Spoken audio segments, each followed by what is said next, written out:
ரவி, கறிக்கடைக்கு போய் 1 kilo mutton, chicken, அப்புறம் அந்த சுவரொட்டின்னு ஒன்று விற்கும்ல, அதையும் முக்கியமாக வாங்கிட்டு வா. ஒரு குடலும் ஒன்று எடுத்துக்க, அப்புறம் கொஞ்சம் ஈரலும் வாங்கிக்க. வேகமாக போய் இதெல்லாம் எடுத்துட்டு வாப்பா, சமைக்கணும். நேரத்தோடு சமைச்சாதான் நேரத்தோடு சாப்பிட முடியும். போ. அம்மா, இதெல்லாம் எதுக்குமா இப்ப? இவ்வளவு இதை வாங்கி யாரு சாப்பிட போற இப்ப? என்னப்பா நீ கேட்குற? நம்ம ராணி மாசமா இருக்கால்ல, அவளுக்கு தான் எல்லாம் கொடுக்கணும். இதெல்லாம் சாப்பிட்டாதான் அவள் உடம்பு நல்லா இருக்கும், வயிற்றுல வளர்கிற குழந்தையும் தெம்பா இருக்கும். நீ போய் இதெல்லாம் எடுத்துட்டு வா. அம்மா, டாக்டர் இதெல்லாம் கொடுக்க கூடாதுன்னு சொல்லியிருக்காங்கம்மா. பிரெக்னென்ட் ஆன பொண்ணுக்கு இதெல்லாம் தரக்கூடாதுன்னு சொல்லியிருக்காங்க. ஜீரணமும் சரியா ஆகாதுன்னு சொல்லியிருக்காங்கம்மா, அதனால வேணாம். டே, அவங்க 1008 சொல்லுவாங்கடா, அதெல்லாம் நம்ம காதில் வாங்கக்கூடாது. அந்த காலத்துலலாம் நான் மாசமாக இருந்தப்ப எங்கள் அத்தை என்னை எப்படி பார்த்துக்கிட்டாங்க தெரியுமா? கறி காயெல்லாம் நல்லா தின்னாதான் குழந்தை நல்லா வயிற்றுக்குள்ளே இருக்கும், உடம்புல சத்தும் இருக்கும். ஒன்றும் திங்காம டாக்டர் சொல்கிறாங்க, அவங்க சொல்கிறாங்கன்னு கேட்டேன்னா குழந்தை சத்தே இல்லாமல் இருக்கும். எல்லாம் சாப்பிடட்டும், அவன் அளவோடு சாப்பிட்டுக்கட்டும், ஒன்றும் பண்ணாது. அந்த சுவரொட்டியெல்லாம் ரத்தம் நல்லா ஊருண்டா.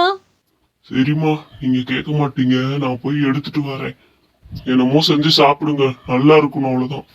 அத்தை, காசு இல்லாதப்ப எதுக்கு அத்தை? விடுங்கத்தை, இன்னொரு நாள் பார்த்துக்கலாம். இல்லைன்னா எல்லாத்துலேயும் அளவாக வாங்கிக்கலாம் அத்தை, வேணாத்த. அப்படியெல்லாம் சொல்லாதம்மா. மாசமாக இருக்க பொண்ணுக்கு கணக்கு பார்க்காம தான் செய்யணும். காசு இருக்கோ இல்லையோ, வயிற்றில் வளர்கிற குழந்தைய மனசில் நினச்சிக்க. குழந்த நல்லா இருக்கணும்னா நல்லா சாப்பிடணும். ஏம்மா, எனக்கெல்லாம் நீ இப்படியாவது செஞ்சு கொடுத்துருக்கியா? எப்போ பார்த்தாலும் சாம்பார் ரசம் மட்டும் போடுவேன். இப்போ அன்னைக்குனதுமே உடனே போய் கறி எடுத்துகிட்டு வந்து செய்யின்னு சொல்கிற. எங்கே இருக்கு உங்கள் நியாயம்? மருமக மேலே தான் பாசம் ஃபுல்லாக இருக்கு போல. நீயும் கல்யாணம் ஆகி மாசமாக இருக்கிறப்ப நான் இதெல்லாம் செஞ்சு தான் தருவேன். ஏன் அண்ணியே உனக்கு இதெல்லாம் கட்டாயம் செஞ்சு தருவா? அம்மா சும்மா இருமா, எல்லாத்துக்கு முன்னாடி இப்படி சொல்கிற, எனக்கு ஒரு மாதிரியாக இருக்குது, கூச்சமாக இருக்குமா. அப்படி சொல்லாத. தெரியாதனமா அவங்ககிட்ட கேட்டுட்டேன் போ. கல்யாணம்னாலே எனக்கு ஒரு மாதிரியாக தான் இருக்குது, போங்க. பார்த்தீங்களாத்த, அவளுக்கு எவ்வளோ வெக்கம் வந்துருச்சுன்னு. நீ என்ன தான் சொன்னாலும் ஒரு நாள் உனக்கும் இதெல்லாம் நடக்க தானே போகுது பிரியா. அப்போ இப்படி தான் வெக்கப்படுவியா என்ன? கல்யாணம்னு சொன்னாலே பிரியா மூஞ்சியில் ஒரே பெட்ரோல் பஸ் லைட் தான் எரியுது. சீக்கிரம் உனக்கு கல்யாணம் ஆகும், கவலைப்படாத என்ன. நீயும் குழந்தையோட வருவ. அப்போது அத்தையும் நானும் உனக்கு எல்லாம் செஞ்சு வைக்கிறோம், நீ நல்லா சாப்பிடு, சரியா? அண்ணி, ஏன் நீ என்னை இப்படி வம்பளுக்குறீங்க? எனக்கு ஒரு மாதிரியாக இருக்கு, போங்க. 2 பேரும் மாற்றுக்கட்டில் அது இதுன்னு சொல்லி என்னை வெக்கப்பட வைக்கிறீங்க. நான் போயிட்டு வரேன், போங்க.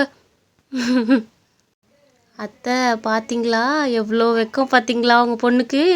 சீக்கிரம் கல்யாணம் பண்ணி வைக்கலாம் அத்தை அவளுக்கு. கண்டிப்பாக பண்ணி வைக்கலாமா? வர வெள்ளிக்கிழமை நல்ல நாளாக இருக்குது. குகன் உங்கள் அம்மாவையும் அப்பாவையும் பூ வைக்க வர சொல்கிறியாம்மா?